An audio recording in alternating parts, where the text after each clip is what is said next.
What's up, folks, and welcome back to Dyce Reacts, where we are staying in Poland tonight. Yes, guys, we're staying in Poland. We're going to be checking out, yes, I mean, Metal Our Heads video. I mean, like, studio. Guys, I'm not 100% there. I'm a little down this morning. I got a little upset about something. Guys, you don't want to know. Yeah. When you're down and out. And that's the reason I'm in Metal Our Heads studio, because right now, currently, I'm down. Yes, we are going to be checking out Geography Now, Poland. Geography Now, Poland. So we're going to be in Poland today. Yeah.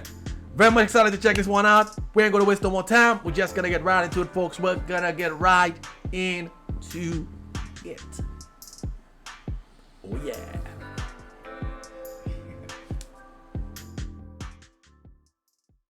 All right, we've reached Poland. Europe's, how can I put this? Poland knows how to take a hit. It's like...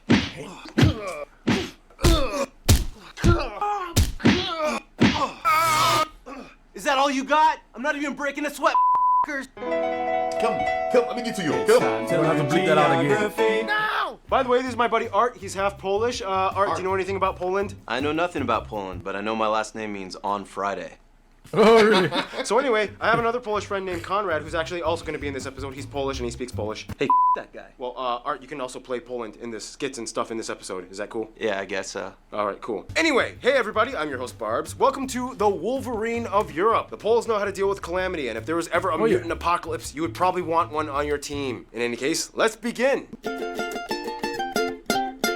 How to piss off a Polish person 101. Oh man, I just visited Poland. I sure loved that Eastern European country. It's Central European. Yeah, they don't like being called Eastern Europe. Even though, I mean, come on, they're kind of more on the eastern side of the continent. And it's, okay, Central European. The country is located in Central Europe and bordered by 7 other countries. Keep in mind this little guy right here is a detached exclave of Russia called Kaliningrad. Speaking of which, we already mentioned this in the Germany episode, but Poland shares an island called Usedom, or Uznam, with Germany in this lagoon. The borders follow some natural boundaries like rivers and mountains. However, most of them were agreed upon after war times. The country is divided into 16 voivodeships, or provinces. The capital and largest city of the country, Warsaw, in the center. It also holds the busiest airport, Warsaw International. From there, the second largest city is Krakow, known as the medieval capital, down south, and it holds the second largest airport, John Paul II Krakow International. And rounding out for third place is the city of Łódź, which means boat, nearly in the center of the whole country. Nonetheless, the city of Gdansk holds the third largest airport, Gdansk International, and also the busiest shipping port located on the Baltic Sea, where much of the cargo comes into the country. Otherwise, their entire sea access is confined to the coastline. They do not own any distant islands in the Baltic. Due to the general flat landscape making much of the north and central parts, Poland is a bustling transport hub with numerous roadways that traverse every single corner into every neighboring nation. Since joining the EU, nearly 2 billion euros have been invested in Poland's rail lines, and high-speed lines are being constructed today. Poland doesn't have any autonomous areas, but if we had to discuss historical and cultural regions, many people may just refer to this general area as Masuria, sometimes even historical Prussia. This general area is Pomerania. That's right, same as the dog, which is where it comes from. And the coastal area is Kashubia, where the Kashubians are mostly found. There's Greater Poland, Lesser Poland, which at the very border has Ruthenia, or Red Ruthenia. Parts of the south are considered Silesia, which are inhabited by peoples that have their own distinct culture apart from the Polish. It's all kind of confusing, and we'll talk more about it later. One thing you have to understand is that historically, Poland had a lot of different types of administrative divisions, and much of it was shaped by war. Sometimes they had more land, other times they had less, and for 123 years they kind of disappeared altogether. Here's Prussia!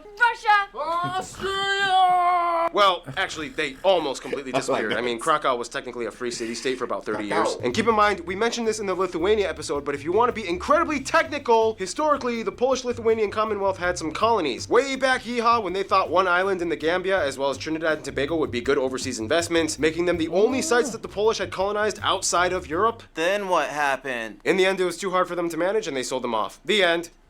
So anyway, here are some places of interest you guys, the Polish geography, suggested we mention this episode. Yep. We're gonna take a pause here. Yeah, we're going to take a pause right here. And we're in the Caribbean, man. Yeah. And so, am I Polish? yeah. I wanna be. Am I Polish? Yeah. I'm half Indian, so I could be Polish. Oh, maybe that's the closest to Polish that I'll ever get. I don't know. Wow, that's interesting, man. That's interesting. And we right there, man, and we didn't even know that. Interesting. Yep. Wow. Let's continue watching. Wow. They have quite a few UNESCO heritage sites. A lot of them are like chapels. The Holy Mountain of Cabarca, the Painted Village of Zalipe, Chopin's Heart, this rock city, the Upside Down House, Kosciuszko Mound, the Carrot House, the world's most narrow house. Tons of cool statues and monuments like these. The world's tallest Pope statue. Tons of World War II sites. It's kind of what they're known for. With the most famous one probably being the Auschwitz concentration camp. Of course, there are way too many churches like these. This one was where all the former kings were coronated. And of course, there's Warsaw's St. John's Cathedral. There's a bunch of synagogues that actually survived World War II. And there's even a wooden mosque for the Tatar minority in Kruszyniani. There's so many museums and galleries. Here's a bunch of notable ones. And too many castles, but they're very proud of having the world's largest medieval castle in Malbork. Yeah, Poland does not fall short when it comes to sights to see, or things to do, or nature to explore. And that means we move on to the next segment, It is said that the name Poland comes from Polani, which means people living in open fields. Poland is not all flat and not all plains. Okay. There's much more to it than you think. Poland is generally divided into 5 physical regions: the coast, the lakelands, the Polish plain, the Polish uplands, and the mountain regions. Much of Poland's coast along the Baltic Sea is straight until you hit the east and you get these interesting natural formations called spits. We've already talked about them in the Lithuania episode, but basically, spits are thin, narrow sandbanks that divide the sea from another body of water, creating saltwater lagoons, the largest one being the Bay of Puck, the Szczecin, and the Vistula Lagoon, shared with Russia's Kaliningrad exclave. Much of the country inland lies on the flat Polish plain, part of the greater North European plain, a huge open flat segment of Central Europe that extends across multiple countries. Many people say that this is both the blessing and curse of Poland, because although a third of the country is forested, this one being the largest national park, and about a third is arable, making them a powerhouse contributor to Europe's agriculture sector, it did kind of make it easy for outside forces to enter and invade, with little or no natural obstacles barricading the interior of the country. Anyway, within this plain, many rivers like the Notek, the Varta, and the longest river, the Vistula, meander through the fertile valleys, passing through many important cities like Warsaw. In the north side, you have 2 massive lake districts, the Pomeranian and the larger Masurian, which also holds the largest lake of the country, Lake Śniadwy. The further south you go, the higher the elevation gets until you hit the Poland uplands. A little further south on the border with the Czech Republic and Slovakia, you find the 2 main and largest mountain chains, the Sudets and the Beskids, which form the north part of the larger famous Carpathian mountain chain. Here you can also find the tallest peak, Mount Rysy, right on the border of Slovakia. Alright, and that just about does it. Now I need my triple shot of espresso break, and this time, Art is going to come in to finish off the physical geography section. What do you want me to say, Barbie? The next thing on the teleprompter. Now, as you can see by this point, Poland has a lot more than just flat plains and lakes. They even have moving sand dunes in the north and a small desert in Boyenduf, which literally translates to mistakes. Yeah, Poland, deserts. You'd never think those two would go together, right? Oh, and there's also a crooked forest made up of trees that bend at a 90-degree angle. Many people have theories as to how it got that way. Some say it's natural. Wow. Oh. Can you imagine doing a horror movie inside of that forest? Oh. Damn. It's gonna Wow. be spooky, man. Yeah. The bended forest. And another thing too, the names, man. The names are so weird, man. Scratch, scratch. Names like Scratch, scratch. You spell both Lodz, and it's, I forgot the pronunciation for it, but it's just so weird and hard to pronounce. But the name Warsaw has war in it. Yeah, Yeah, like Warsaw. yeah, Yeah. like this is a dead giveaway that there is a lot of wars took place, like Warsaw. Right there, yeah, right there. Yeah. Wow. We're gonna continue. Some say it was a dude trying to make chairs. In any case, Poland is a major producer of apples, 6th in the world, as well as being the world's largest treacle, what the heck is treacle? And amber exporter. I don't even know what amber is either. What is that, petrified tree sap? It actually is. It is. Whoa. Today, though, Poland's economy is now mainly driven by the service sector and industry, with main products like machinery and cars, buses, and video games being their largest export. Anyway, Poland also has quite a few endemic animal species like storks, Eurasian lynx, roe deer, and they have one of the largest populations of the rare European bison, which, have you guys ever had a bison burger? I mean, that's like really good. All right, don't eat those are endangered. And bears. In fact, a bear once served in the Polish army, and there's a statue dedicated to for no him. reason. Look it up. Good old Wojtek. Anyway, time to finish up with Wojtek. food. Some of the top Polish dishes, you guys, the Polish peeps. Geography. That's what I call them, Art. Suggested we include things like bigosh, cabbage rolls, galanka pork knuckle, roasted duck served with honey and apples. So many soups like these.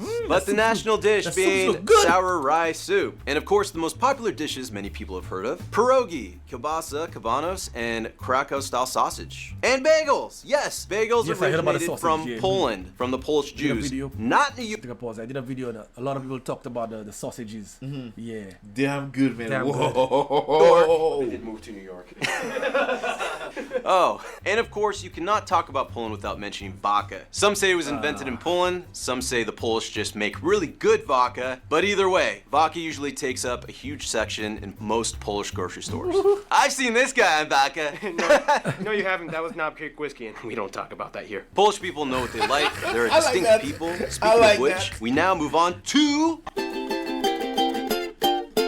Thank you, Art. Thanks. Can I do like one of those special effect outros, like, you know, Wolverine theme? Can I have the claws or something like that? Sure, yeah, go for it. Here. Okay. Is it true if I kill you, I become you? Let's find out.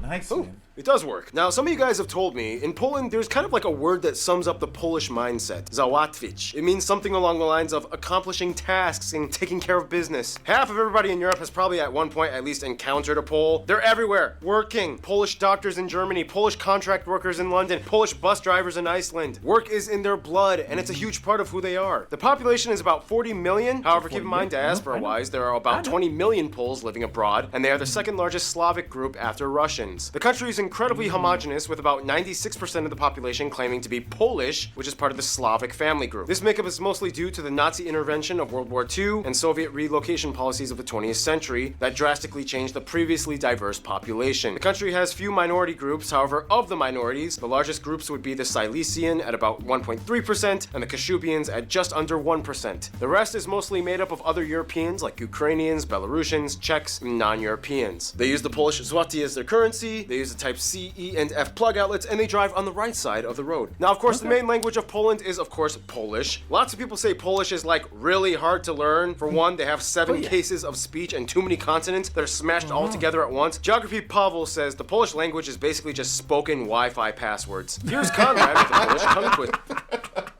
Oh my goodness, what am I gonna put it? I can't lie about that one. Oh my god. It's accurate. Yeah. It's accurate. Wow, that guy needs a medal for this. Oh my god. Twister. Chrząszcz brzmi trzcinie w Szczebrzeszynie i Szczebrzeszyn z tego słynie. Sometimes even the Polish people say they have to polish up on their Polish. Otherwise, Poland is kind of a sociological anomaly. Even though they are Slavic, it's kind of like the easternmost extent of Latin influence, which explains why the majority at around 86% identify as either Catholic or, in the very least, nominally Catholic, varying degrees of devotion. Catholicism plays a huge role in Polish culture. They even have a channel dedicated to the Pope on TV. What? Politically, Poland is usually a more conservative nation that holds to its roots, and even though they're part of the EU, they usually do not let anyone tell them how they should run things in their own country. It's their home, their rules. It's like, all right, so it's settled. What do you think of this proposal for the union, guys? I hate it. Now, Poland, you're a key player. We need you to like this. I still hate it. Come on, Poland, don't be stubborn. Oh, really, Germany? You want to come back to Poland again and tell us how to do things around here? Do you remember what happened last time? Oh my. Are you really gonna play this card again? I always will.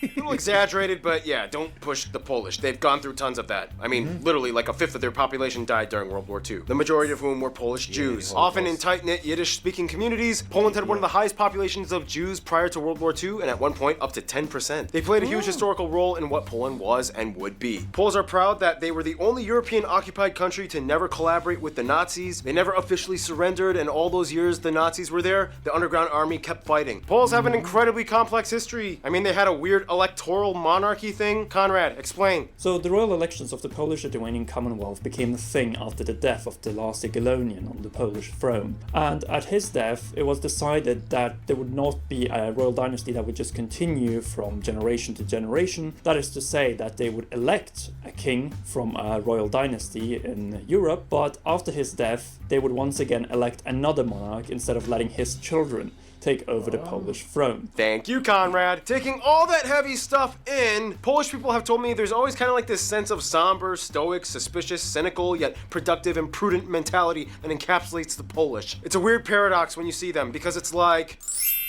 Ugh, being Polish is the worst. Seriously. I know, right? I hate Polish sausages. They're so gross. They are, and the government is just totally whack. Yeah, Poland is terrible. What did you say? You can't say that. He's not supposed to say it. They can say it, but he's not supposed to say it. Expected. So here's Hannah with culture stuff.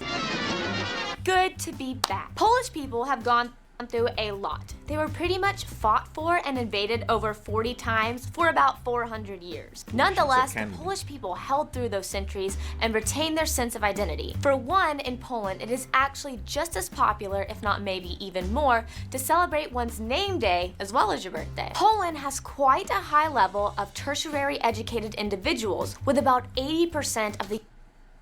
She looks like what? Candy. Polish candy. Polish candy. Okay. Yeah. young adult population having enrolled in university. Also, side note, the 35% of Polish people living abroad are referred to as Polonia. There's a contest where we figure out who is the strongest man in the world, and Poland has won the most of those contests. I just remember that. 5 wins. Yes, Mariusz Podolski. Yeah, I used to watch him. I just remember he was from Polish. That guy was a beast. When I tell you a beast, you gotta watch clips of that, bro. You gotta watch. Wow. Yes, he was untouchable. Yeah, 5 win titles more than. Win titles, yeah, man. Boy, it was a beast. Anyone else? Wow, the beast. Polish has some great accomplishments, you know. Yeah. Nice. Yeah. This is why I want to visit them one of these good days, man. Yeah, and I'm gonna add another accomplishment. I want to marry a Polish. Yeah, make Polish babies, you know, make the little ones. Let's get right back to it. Yes. Then we have the Silesian and Kashubian minorities. Let's let Conrad explain this one because, you know, it's a little complex. The Silesians, who live for the most part today in Upper Silesia, are an ethnographic group with a distinctive dialect of Polish. Internationally, though, it's considered not as a nation or people, though some within the region consider themselves as a nation, which the Kashubians are, and they are considered as a West Slavic people separate from the Polish people. They are loyal towards Poland, but they have their own recognized minority status, they have their own traditions, they have their own cuisine, and they have their own language. There are even bilingual signs, which Paul will definitely put in now. Thank you, Conrad. They've also racked up quite a few Nobel Peace Prizes at 17. They are frontrunners of innovations and inventions like kerosene and the kerosene lamp, the oil well, the bulletproof vest, and the modern drug test. A lot of festivals can be found year-round throughout the country and in different... Take a pause there. You know that because he did. Yeah, you did it. I did. I was about to say, how do you know that? Say, Yeah. I expected you to be surprised, but I just remembered you actually did that. There are so many more greater accomplishments that they're doing, like as we speak right now. Currently. Yeah. So it's amazing. It's amazing. regions. Popular ones include All Saints Day, May Day, the La Cognac Festival in Krakow, and during Christmas you might see the creepy Turon everywhere. Ooh. To expound a bit more on Polish music and arts, here, you know, is Keep, or whatever. Music in Poland goes way back to its ancient Slavic roots. Instruments typically used include things like the wood horn, the hurdy-gurdy, the horse hair drum, the pedal accordion, and the suka. What you call me? Even though he had spent most of his time in France, Chopin was born in Poland. His homeland was always one of the central themes to his often somber and melancholy masterpieces cherished worldwide. During the Polish National Revival, this dude collected varieties of folk music for broadcast, including the most famous ones, these which are still performed to this day. I know that there's this guitar player named Jakub Zychecki, and he is amazing. Thank you, Keith.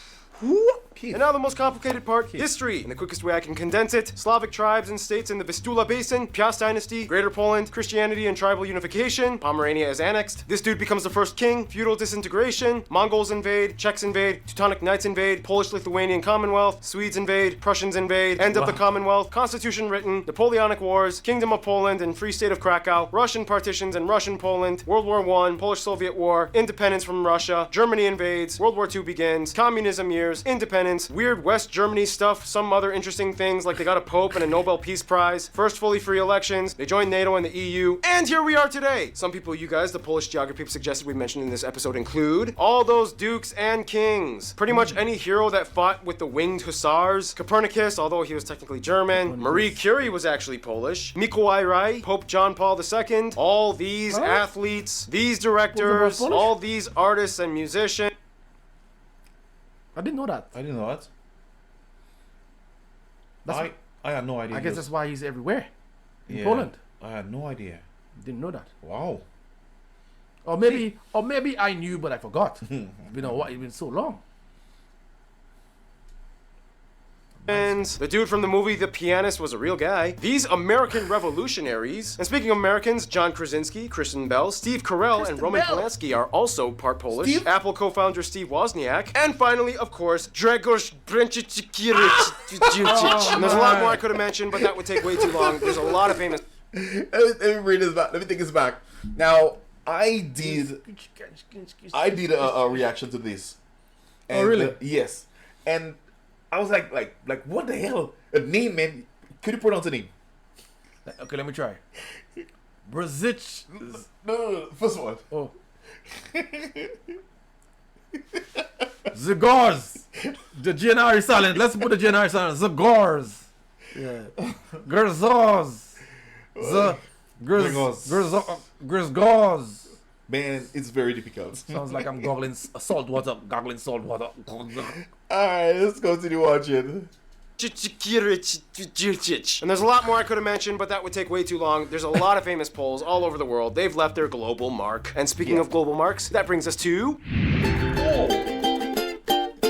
As a central player in Europe for a long, complicated history, it's no surprise Poland has picked up quite an entourage over many, many years of Polish existence. For one, as part of the Visegrad group, the Czechs and Slovaks are generally considered the close West Slavic brothers. They've had very few wars and conflicts with them. They understand their languages, kind of. However, they both kind of think the other sounds funny when they talk. For Russians, it's more of like a people versus government thing. As people, Poles and Russians get along quite well on a human level. It's just the governments that often disagree and clash. Poland for a while was under the Iron Curtain and Warsaw Pact, which complicated things even more. But as crazy as things get, there is always kind of like this universal Slavic understanding, which is why Ukraine comes in as a pretty close friend. Ukrainians love to come to Poland for work. There is also a fast-growing Ukrainian community, and they kind of share a similar post-communist struggle alliance, although they still kind of don't like how Ukrainians honor the UPA, which is a whole other story. Poland is kind of like Germany's biggest regret that they have to constantly be reminded of literally every day as they are neighbors, but they are the largest economic partner for them as well. Germany does have many bilateral relations with Poland. It's the 21st century, people have grown up and moved on, and the future looks bright mostly between the two. Quick note, Lithuania is like the divorced wife that they remember having some of the best years of their history with. Today, when a Pole meets a Lithuanian, they just kind of nod and smile, understanding everything the other is thinking without a single word. Their best friend, however, every Pole has told me the same thing: Hungary. Historically, they've shared some of the same monarchs, heroes. They've always helped each other in times of need. There are many parks and monuments commemorating the friendship between the two. There's even a saying in Polish, two brothers, both to the saber and the bottle. In conclusion, let's get this to Conrad. Conrad, what do you have to say? Poland is a country that has a lot to offer both geographically and has been through pretty much everything historically. It's been an empire, it's been completely erased from the map, and today Poland is a growing and thriving country. I'm sure that the role of Poland on the European scene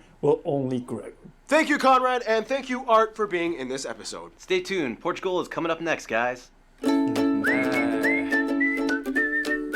Yes, this was pretty interesting. Yeah, man.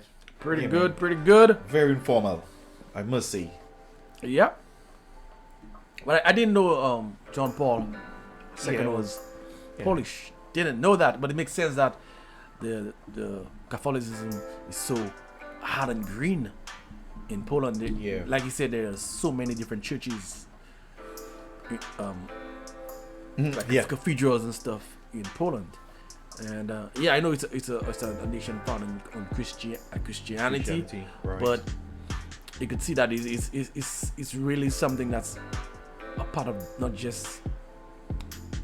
It's like almost a part of them. Sorry guys, it's part of the culture in a sense. Like you can't really separate the two. But yeah, what do you think about that? Yeah, well, guys, the narration style, the way the guys executed that was amazing. Very informative, you know. Yes, and there's a lot of things that was said, and we had no idea. You know, movie stars, they spoke about one of the Caribbean islands, and which is one of our, it's a neighboring island, you know, to ours. You know, so there's so much information. Writing that there. So guys, you know, for sure I'll be looking out for more. Yeah, for sure. Yeah, I really enjoyed it. I'm gonna be doing more from Poland. I love the history of Poland. Like you said, it's a complex history. A lot of parts of it are very confusing, because sometimes you're thinking that war or that atrocity kind of goes into another one. Like it just goes into another one. But most of those things are separated from each other. There's so many different wars that took place, so you don't even know like where one starts and ends. Yes, you have no idea. Yeah, you know, so it's kind of hard to puzzle to put the pieces together. Yeah. And I had no idea they had an instrument called suka. Yeah, like hey, suka is a bad word, man. Yeah, and pronounce it again. Suka. Yeah, the only thing I know that close to suka is soca. Yeah. No. Yeah, we got soca. Where you move your waist, you know. I mean, I think suka is it's either Russian or what's the neighboring island? I guess it's Russia or Ukraine. Yeah, so I'm not too sure, but it's from one of them. Okay. Yeah. Suka, it's a bad word. Don't say that, okay? I'll just say soca. It's a genre of music in our country. Yeah. In our country. Soca. In the Caribbean. That is, yeah. Yes, guys, if you want to see that long drawn out outro, you gotta check me over on Dyce Reacts, where I do music reactions. I do a lot of good content, good classic hits, music that makes you feel the soul. Oh yeah. You know, makes you feel a little old sometimes, but it's good for the soul. You know what I mean? Alright. I'm gonna be leaving Metal Eyehead links in the description box. He's got some channels. Check it out. He got one under construction. He's got the main one, Metal Eyeheads Reacts. Yes, he does a lot of music reactions as well. So check him out. Show him some love over. Check me out in my second channel. Yes, and you can check out the second channel. It's called Metal Eyeheads Unplugged. And guys, there I am in Poland as well. Yes, you got a lot of content there. Okay, so guys, check it out. Show him some love. Yes, so this is where we are going to be making our exit. So peace out.